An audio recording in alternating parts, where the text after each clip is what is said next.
Bonjour, aujourd'hui on va se poser la question suivante. En quoi les logarithmes sont utiles dans la vie réelle? Avant d'aborder la question, c'est important de savoir ce que sont les logarithmes. Je vais donc commencer par introduire cette notion. Alors comme vous le savez, il existe une infinité de fonctions mathématiques. Parmi les plus connues, on a la fonction affine, linéaire, exponentielle.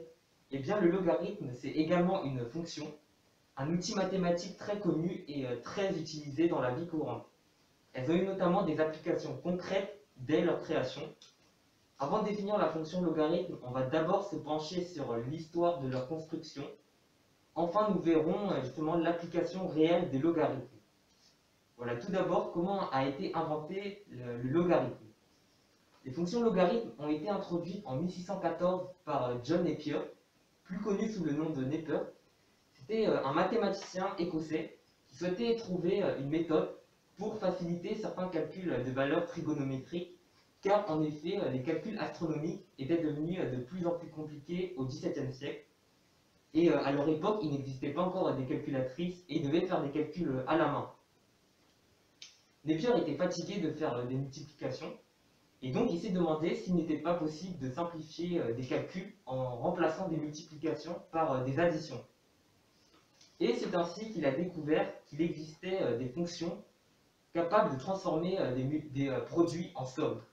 Et c'est Napier qui donna le nom de logarithme à partir des mots grecs logos, qui signifie logique, et arithmos, qui signifie nombre. Ça donnait naissance au logarithme. Il publie en 1614 un ouvrage où il présente cet outil, le logarithme. Il a été amené à construire d'immenses tableaux qui présentaient dans une colonne de gauche les antécédents et dans une colonne de droite les images par la fonction logarithme. Et il a remarqué que le logarithme d'un produit est égal à la somme des logarithmes, d'où la fameuse propriété suivante, log de x fois y est égal à log de x plus log de y. C'est la propriété fondamentale du logarithme. Donc la fonction logarithme peut être définie comme la fonction qui associe à x la puissance à laquelle il faut élever une constante qu'on appelle la base pour obtenir le nombre x. Cette fonction se note log de x, indice a, où a c'est la base. Il existe plusieurs fonctions logarithmes. Les plus connues sont la fonction logarithme népérien qui se note ln de x et la fonction logarithme décimal qui se note log de x.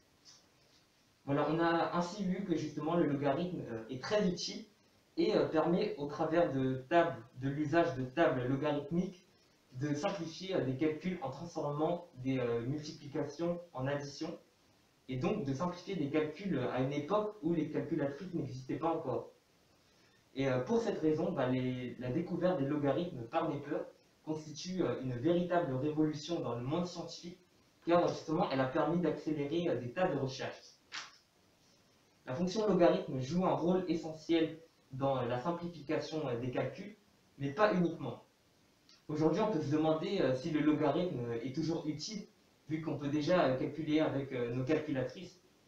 Eh bien oui, le logarithme est très utilisé aujourd'hui dans de nombreux domaines. Au cours de l'histoire, les mathématiciens ont découvert d'autres utilités du logarithme que simplement le fait de simplifier un calcul. Un exemple d'application où le logarithme intervient aujourd'hui, c'est en physique-chimie. Les fonctions logarithmes les plus couramment utilisées sont la fonction logarithme décimal qui utilise la base 10.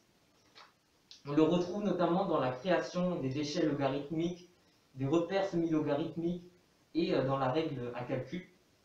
Les échelles logarithmiques permettent notamment de représenter sur un même axe des nombres qui varient sur plusieurs ordres de grandeur, par exemple de 1 à 100 000.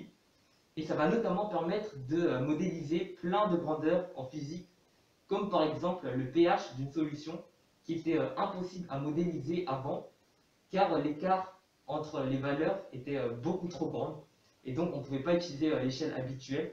On adopte alors une échelle logarithmique telle qu'en passant d'une graduation à la suivante, la valeur est multipliée par un même facteur, ici par 10. Et ça va notamment permettre une réduction d'échelle énorme, et ainsi ça va permettre une bonne lecture du phénomène étudié. Voilà, en conclusion, les logarithmes constituent une véritable révolution dans le monde scientifique. elles ont eu des concrètes applications dès leur création.